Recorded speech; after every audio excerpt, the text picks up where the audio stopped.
உலகெங்கும் வாழும் ராஜ் தொலைக்காட்சி என்பர்களே, என் நெஞ்சிற்கு இனிய நண்பர்களே, உங்கள் அத்தனை பேருக்கும் உங்கள் ஆத்மார்த்த ஜோதிடர் பேராசிரியர் டாக்டர் நங்கநல்லூர் பஞ்சநாதனின் இனிய காலை வணக்கங்கள்.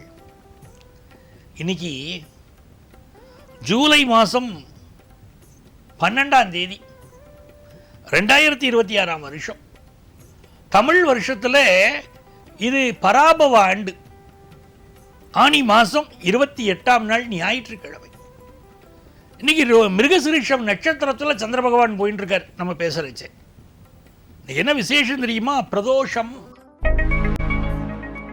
மேஷராசி என்பர்களே, வாழ்க்கையில் எத்தனை தோஷம் இருந்தாலும் பிரதோஷத்தை விடக்கூடாது.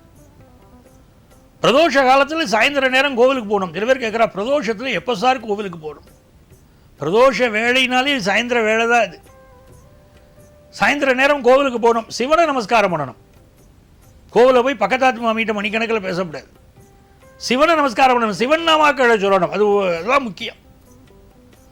நமச்சிவாய மந்திரத்தை சொல்கிறதுக்கு தான் கோவிலுக்கு போயிருக்கோம். அப்படி போய் நீங்கள் உட்கார்ந்து நமச்சிவாய மந்திரத்தை சொல்ல சொல்ல பிரதோஷ பூஜைகள், அபிஷேகங்கள், ஆராதனைகளை பார்க்கணும். ரொம்ப நல்லா இருக்கும். சிலருக்கு காது மூக்கு தொண்டை சம்பந்தமான பிரச்சனைகள் இன்னைக்கு சிலருக்கு, சில மேஷராசிக்காரர்களுக்கு இருக்கும். வருமானம் நல்லா இருக்கும். ரொம்ப நல்ல நாள். ரிஷபராசி என்பர்களே, சந்திர பகவான் இன்னைக்கு நம்ம ராசியில போயிட்டு இருக்கார். செவ்வாய் பகவான் நம்ம ராசியில இருக்கார். அப்ப என்ன பண்ணணும்? கந்த சஷ்டி கவசம் படிக்கணும். காக்க காக்க கனகவேல் காக்கன்னு இருக்கு பாருங்க. என்ன அற்புதமான வரிகள் தெரியுமா? ஒவ்வொன்றும் கந்த சஷ்டி கவசத்தில் ஒவ்வொரு அக்ஷரமும் ரொம்ப விசேஷம். நிதானமா சொல்லணும். சில பேர் வேகமா சொல்லிட்டு போயிடுவார். அனுபவிச்சு சொல்லணும் சஷ்டி கவசத்தை. இன்னைக்கு உங்களுக்கு தனம் தரும், கல்வி தரும், வாழ்க்கையில் முன்னேற்றம் தரும், குடும்பத்தில் சந்தோஷம் தரும். மிதுனராசி என்பர்களே, சந்திர பகவான் மறைஞ்சுன்னு இருக்கார்.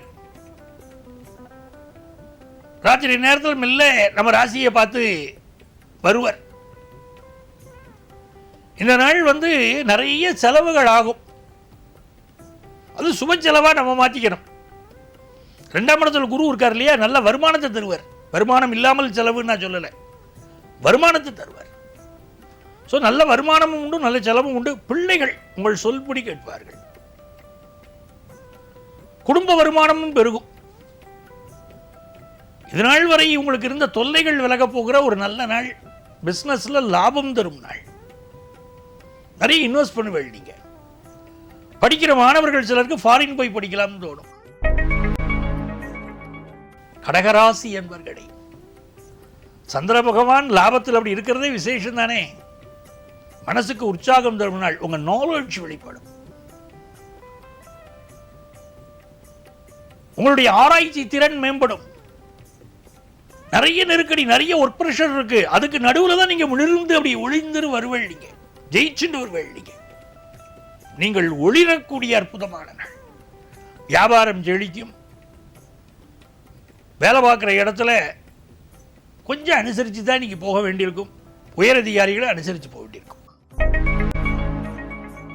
சிம்மராசி என்பர்களே, சிம்மராசிக்காரர்களுக்கு சந்திர பகவான் ரொம்ப சாதகமா இருக்கார். வேலை மாற்றத்தை கொடுப்பார். இன்னைக்கு ஒரு வேலை மாற்றம் எதிர்பார்க்கறதுல மாற்றம் கிடைக்கும். அரசு அதிகாரிகள் பலருக்கு இடமாற்றம் உண்டாகும். இந்த நாளில் தனப்பிராப்தி ரொம்ப திருப்தியா இருக்கு. மனைவியுடைய உடல் நலத்தில் கொஞ்சம் அக்கறை எடுத்துக்கணும். வியாபார ரகசியத்தை வெளியே சொல்லக்கூடாது. கன்னிராசி என்பர்களே, எதிர்பார்க்கிற நல்ல உத்தியோகம் கிடைக்கும். வெளிநாட்டிலிருந்து எதிர்பார்க்கிற நல்ல தகவல் வந்து சேரும். ஹையர் எஜுகேஷன் படிக்கணுங்கிற உங்கள் ஆசை பூர்த்தி ஆகும். அதுக்கெல்லாம் வாய்ப்பு வரணும் இல்லையா? நல்லா படிப்பா. அவள் எதிர்பார்க்கக்கூடிய ஹையர் எஜுகேஷன் படிக்க வாய்ப்பு இருக்காது. சில பேர் சாதாரண படிச்சுட்டு இருப்பா, நிறைய டிகிரி வாங்கிட்டே போயிருப்பா. வள்ளுவர்கிட்ட என்ன காரணம் கேட்டார். சொன்னார், வகுத்தான் வகுத்த வகையல்லால் கோடி கொடுத்தாலும் துய்த்தல் அரிதுன்னார். அவன் எழுதியிருக்கணும்டா விதி உனக்கு அப்படின்னார். பிரம்மா எழுதியிருக்கணும். இந்த நாள் ரொம்ப நல்லா இருக்கும். எதிர்பார்க்கிற காரியங்கள்லாம் அனுகூலமாக முடியும். கன்னிராசிக்காரர்களுக்கு. துலாம் ராசி என்பர்களே, இன்னைக்கு ராத்திரி வரைக்கும் அமைதியா இருக்கணும். இன்னைக்கு இரவு ஒரு 7 மணி வரைக்கும் நீங்கள் அமைதியா இருந்தா போதும். எல்லா காரியமும் அது வெற்றி தான் உங்களுக்கு. பயணங்களை எல்லாம் இன்னைக்கு கொஞ்சம் அவாய்ட் பண்ணிக்கிறோம். ஆபீஸில் உயரதிகாரி எரிஞ்சு விடுவார், இஷ்டத்துக்கு பேசுவார். அவ பேசுறதெல்லாம் பொறுத்துன்னு போகணும். தப்பா இருந்தாலும் பொறுத்துன்னு தான் போக வேண்டியிருக்கு சில நேரம். அப்படி இதனால் வருமானம் உங்களுக்கு திருப்திகரமாக வரும். விருச்சிக ராசி என்பர்களே, ரொம்ப யோகமான நாள், அனுகூலமான நாள். புதிய நண்பர்கள் கிடைப்பார்கள். வியாபாரத்தை விருத்தி பண்ணலாம். குடும்பத்தில் சந்தோஷம் வரும். கல்யாண விஷயங்கள் கூடி வரும். வெளிநாட்டு வாய்ப்பு கூடி வருது. பலர் எதிர்பார்க்கிறா வெளிநாட்டு வாய்ப்பு கிடைக்குமா?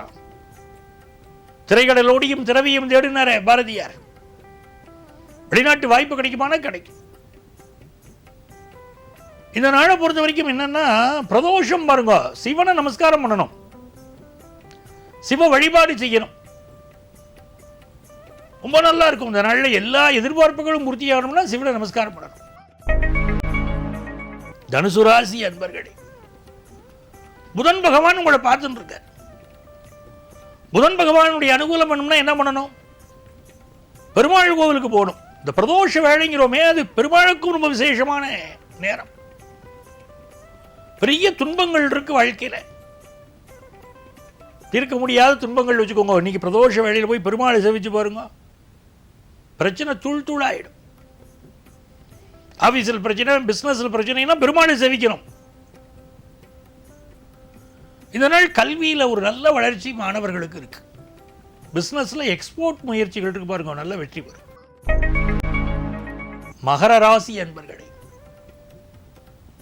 தொட்டது துலங்கும் அருமையான நாள். பூர்வ புண்ணிய அனுக்கிரகம் இருக்கு. சில விஷயம் வாழ்க்கையில் எவ்வளவு போராடினாலும் கிடைக்காது. சில விஷயம் யோகத்தில் தானா வந்து கிடைக்கும். நம்ம எதிர்பார்த்திருக்கவே மாட்டோம். சில விஷயங்கள் தானா கூடி வரும் இல்லையா, அப்படி யோகமான நாள். ஃபினான்ஷியலாக ஒரு நல்ல முன்னேற்றம் கொடுக்கக்கூடிய அமைப்பு இன்னைக்கு இருக்கு. ஒரு தொழில் வளர்ச்சி, ரொம்ப நாளாக புத்திர பாக்கியம் இல்லாதவர்களுக்கு புத்திர பாக்கியம், ஆடல் பாடல் கலைகள், இந்த மாதிரி என்ன கலைகள்லையாவது நீங்கள் ஜெயிச்சுட்டு வரக்கூடிய அமைப்பு. உங்கள் பிள்ளைகளுக்கு நல்ல முன்னேற்றம்னு யோகம் இருக்கு. நல்ல நண்பர்கள் கிடைக்கக்கூடிய நாள். பிஸ்னஸ் பார்ட்னர் உங்களுக்கு ரொம்ப உதவிகரமாக இருப்பார். கும்பராசி என்பர்களே, இது ஒரு மகிழ்ச்சியான நல்ல நாளாக இருக்கு. செவ்வாய் பகவானும் 4ஆம் இடத்துல உட்கார்ந்துட்டு இருக்கார். சந்திர பகவானும் 4ஆம் இடத்துல உட்கார்ந்துட்டு இருக்கார். இந்த மாதிரி நாட்களில் சொத்து வாங்குறதெல்லாம் ரொம்ப யோகம். வாங்கணும் மனசுக்கு தூண்டும். இப்போ வாய்ப்பும் வரும். ஒரு கடன் உதவி எதிர்பார்த்தீங்கன்னா கடன் உதவி கிடைக்கும். குடும்பத்தில் ஏற்பட்ட சில பிரச்சனைகள் நீங்கும். நல்ல வருமானம் உயரும். கலைஞர்களுக்கெல்லாம் பொன்னான வாய்ப்புகள் வரும். குடும்பத்தில் சந்தோஷமான ஒரு நாள். வியாபாரத்தில் வெற்றிகரமான நாள். மீனராசி என்பர்களே, மீனராசிக்காரர்களுக்கு அக்கம் பக்கத்து வீட்டில் உள்ளவாளோட நல்ல உறவு இருக்கும். நீங்களும் நல்ல உதவி செய்வீர்களுக்கு. பயணங்கள் அமையும். வெளியூர் போகிறது, வெளிநாடு போகிறது, இந்த வாய்ப்புகள் எல்லாம் கூடி வரும். எழுத்தாற்றல், பேச்சாற்றல் அற்புதமாக இருக்கும். எழுதணும், எழுதத்தானே எழுத்து வரும். பேச பேசத்தானே பேச்சு வரும். குழந்தைகளுக்கு நல்ல, இளைஞர்களுக்கு எல்லாருக்கும் நல்ல பேச்சாற்றல். பேச்சினால் பிரபலம் அடையக்கூடிய யோகம் எல்லாருக்கும் உண்டு. ஆபீஸில் ஒட்டுமொத்த காரியத்தையும் தலையில் எழுத்து போட்டுன்னு செய்வேள். நீக்கி குடும்பத்தில் முக்கியமான கடமைகள் எல்லாம் இன்னைக்கு செய்து முடிப்பள். ரொம்ப நல்லா இருக்கு. இறைவனுடைய அனுக்கிரகம் பரிபூர்ணம். மாடி வீடு வாங்கக்கூடிய யோகம், அடுக்குமாடி குடியிருப்பில் வீடு வாங்குற யோகம், இதெல்லாம் இருக்கு. உங்களுக்கு அதிர்ஷ்டமான நாள். அன்பர்களே, நாளைய பதிவில் மீண்டும் உங்களை சந்திக்கிறேன். உங்கள் ஆத்மார்த்த ஜோதிடர் பேராசிரியர் டாக்டர் நங்கநல்லூர் பஞ்சநாதன்.